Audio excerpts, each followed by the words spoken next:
Good morning to all of you. सबसे पहले हम लोग आज क्लास 9th का एक छोटा सा चैप्टर है जिसको हम लोग बोलते हैं the fundamental unit of life. यानी इस चैप्टर में हम लोगों को स्पेशली इस बात को लेकर चलना है कि आखिर जो फंडामेंटल यूनिट ऑफ लाइफ, इसका अर्थ ये होता है कि हम लोग सेल की बात करेंगे। सेल होता क्या है? जैसे किसी भी लिविंग प्राणी को आप देखेंगे, चाहे वो जीव हो चाहे जंतु हो, कोई भी प्राणी हो, उसके शरीर का जो निर्माण होता है एक छोटी सी यूनिट से होती है। उस यूनिट को ही हम लोग कहते हैं सेल। अर्थात हम सेल के बारे में जो पढ़ते हैं तो हम जैसे कह सकते हैं इसकी डेफिनेशन को कि यह हमारे शरीर में या किसी भी लिविंग के लिए एक प्रकार से ये स्ट्रक्चरल और फंक्शनल यूनिट होता है। यानी हमारे शरीर की संरचनात्मक और क्रियात्मक इन दोनों प्रकार के जो कार्य करने की क्षमता होती है या जो निर्माण होता है यह सेल के द्वारा ही होता है। सेल दरअसल सबसे पहले जब हम बात करते हैं सेल के बारे में तो सेल का जो अध्ययन होता है इसको हम लोग साइटोलॉजी कहते हैं। जैसे कि यहाँ पर ये साइटो और प्लस लॉजिस है। अब ये जो साइटो है ये और लॉजी, ये दोनों आपस में मिल करके हम बनाते हैं किसका निर्माण? साइटोलॉजी का। साइटो का अर्थ ही हो गया सेल और लॉजी का मतलब होता है स्टडी। इन दोनों का जब आपस में मिलाप होता है तो ये बन जाता है साइटोलॉजी अर्थात सेल। ये साइटो है ना कि साइको। साइको में आप जानते हैं पागल, लेकिन हम उसको यूज नहीं करें यहाँ पे, साइको शब्द है ही। अब ये साइटोलॉजी हो गया। यहाँ पर हम देखेंगे कि अगर आपसे पूछा जाए कि ओवरऑल सबसे स्मॉलेस्ट सेल कौन सा है तो हम यहाँ पर देते हैं उसका नाम माइकोप्लाज्मा। माइकोप्लाज्मा का एक नाम और होता है जैसा जिसको हम कहते हैं पीपीएलओ। पीपीएलओ कहा जाता है। इसका मतलब ये होता है pleuropneumonia. Pleuropneumonia like organism. Pleuropneumonia like organism जो होता है ये सबसे स्मॉलेस्ट होते हैं। और अगर आपसे ओवरऑल पूछा जाएगा कि सबसे लार्जेस्ट सेल का नाम क्या है तो ये हो जाएगा हमारा ऑस्ट्रिच यक का होता है। अच्छा, ऑस्ट्रिच यक का अर्थ होता है जैसे हिंदी में हम तो बोलते हैं शुतुरमुर्ग का अंडा। तो ये ओवरऑल है, हर एक बारे में देखा जाएगा तब ये हमारे लिए सबसे बड़े सेल्स में आते हैं और सबसे जो स्मॉलेस्ट होते हैं ये हमारा है माइकोप्लाज्मा या पीपीएलओ कहते हैं। अगर हम इसको सोचें या समझें इसको कि चलिए ये तो ओवरऑल हो गया, अगर ह्यूमन के शरीर में पूछें कि सबसे स्मॉलेस्ट सेल कौन सा है तब उस स्मॉलेस्ट सेल का नाम हम बताएंगे। स्मॉलेस्ट सेल में आ जाएगा हमारा ह्यूमन का अस्पम। ह्यूमन अस्पम यानी कि जो ह्यूमन के शरीर में जो मेल सेल होता है उसको ह्यूमन अस्पम के नाम से जानते हैं। और यह अस्पम जो होता है सबसे स्मॉलेस्ट होता है। अगर उसी मेल में ही या फीमेल में आप बात करते हैं, फीमेल के एग सेल जो होते हैं वह सबसे ही क्या होते हैं? लार्जेस्ट होते हैं। अब आप देख सकते हैं कि अगर ओवरऑल आपने बात किया था तो माइकोप्लाज्मा सबसे स्मॉलेस्ट थी, सबसे लार्जेस्ट क्या था ओवरऑल में? ऑस्ट्रिच यक था।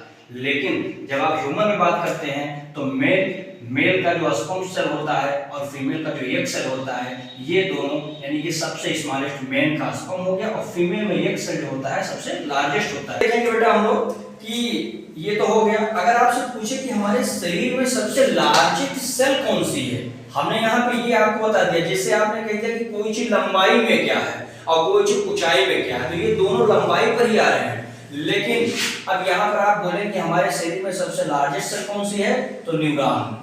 न्यूरॉन आप जानते हैं कि इसको नर्व सेल्स भी कहा जाता है और यह हमारे सबसे ज्यादा मात्रा में आप देखेंगे तो हमारे कहाँ पे होती है? ब्रेन में होती हैं। और एक चीज और जानेंगे, न्यूरॉन एक ऐसी मात्र सेल्स होती हैं जिसमें डिवीजन करने की क्षमता लगभग नगण्य होती है अर्थात 0 लेवल पे होता है। और यह सबसे ज्यादा कहाँ पे पाया जाता है? हमारे ब्रेन में होता है। इसीलिए हम आप देखते हैं कि जब मोटरसाइकिल वगैरह चलाते हैं आप तो आप क्या करते हैं? हेलमेट का यूज करते हैं।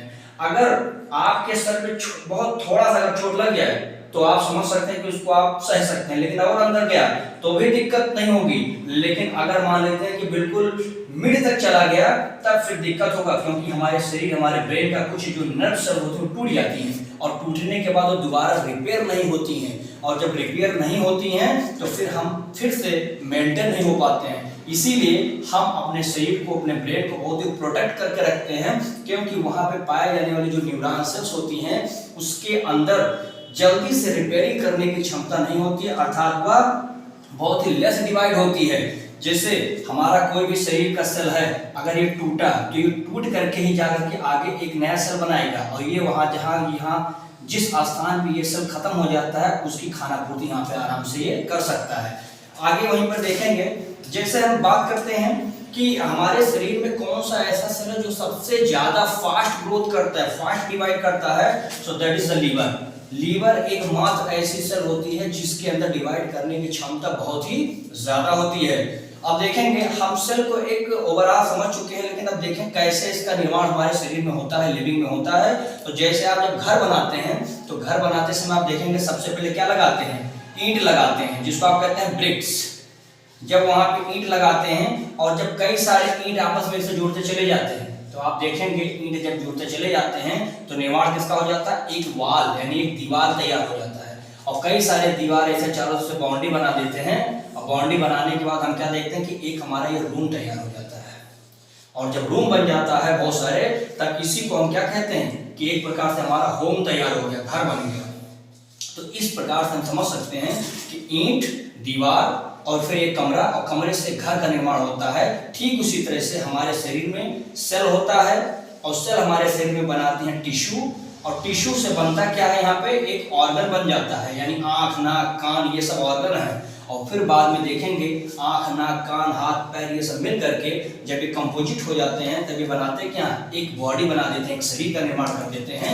ऐसे ही सब हमारे पूरे शरीर में हर एक लिविंग के सेल में क्या होता है, बनता है ये। फिर आगे हम इसमें देखेंगे थोड़ा सा, यहाँ पे देखेंगे कि सबसे पहले अगर आपसे पूछा जाएगा कि भाई सेल की खोज किसने की है, तो आप बता देंगे रॉबर्ट हुक साहब को। आप जानते हैं 1665 में रॉबर्ट हुक नामक एक वैज्ञानिक थे जिन्होंने सबसे पहले इस बारे में पता किया था, कहाँ पे, जो है बार्क ऑफ ट्री से। वहां पे इन्होंने क्या लिया था, एक बहुत स्मॉलेस्ट स्लाइस, उसी से क्या लिया था, बहुत ही थिन स्लाइस से इन्होंने क्या किया, बार्क ऑफ ट्री से इसको ऑब्टेन किया।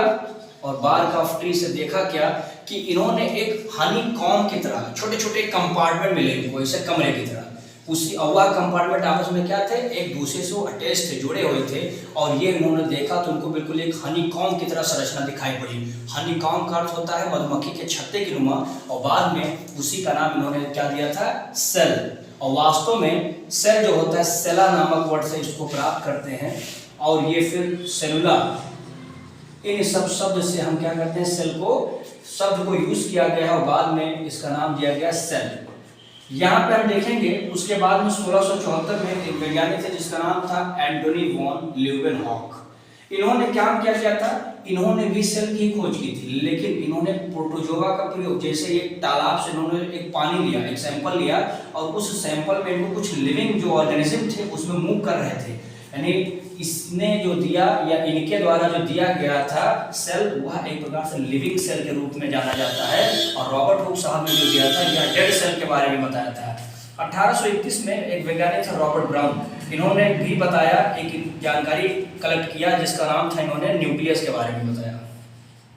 और न्यूक्लियस को आप जानते हैं कि हम लोग बोलते हैं ब्रेन ऑफ सेल के नाम से जानते हैं। क्यों?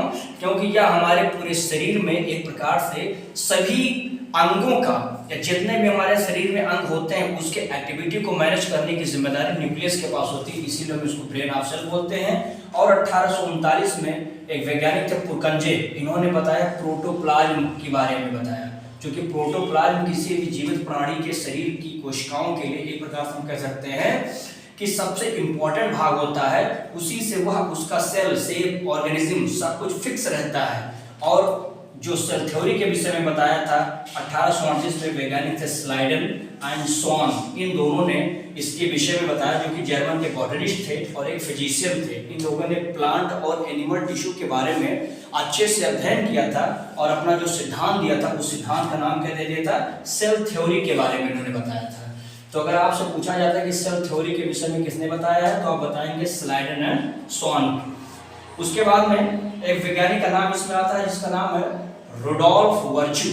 इन्होंने बताया कि सर किसी भी सेल का निर्माण, यानी जो नया सेल बनता है, न्यू सेल जो होते हैं, new cell always form by the old cell, पुराने सेल से ही नए सेल का निर्माण होने की प्रक्रिया जो थी, ऐसा रुडॉल्फ वर्चू साहब ने बताने का प्रयास किया। यानी इस प्रकार से एक ओवरऑल जिसने वैज्ञानिकों ने उसमें अपना कंट्रीब्यूट दिया था। एक प्रश्न इसमें जरूर आता है, पूछा जाता है कि रॉबर्ट हुक साहब ने जो दिया था सेल के विषय में, इनको देने के लिए जिन्होंने अपना पूरा एक्सप्लेन किया था, उस बुक का नाम बताइए। तो उस बुक का नाम होता है माइक्रोग्राफिया। माइक्रोग्राफिया एक बुक होती है जो रॉबर्ट हुक साहब की है। इन्होंने इस बुक में अपनी पूरे सेल का जो अध्ययन किया था इसके विषय में लिखा है। और यह मात्र एक ऐसे वैज्ञानिक थे जिन्होंने अपना सेल्फ मेड माइक्रोस्कोप के द्वारा सेल के बारे में ओवरऑल एक्सप्लेन किया था और इन्होंने अपना सिद्धांत प्रस्तुत किया था।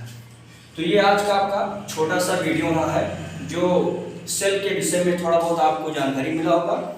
ऐसे हम लोग अगले वीडियो में एक नए टॉपिक के बारे में बात करेंगे। तब तक के लिए आप इसको रिवाइज करिए। Thank you.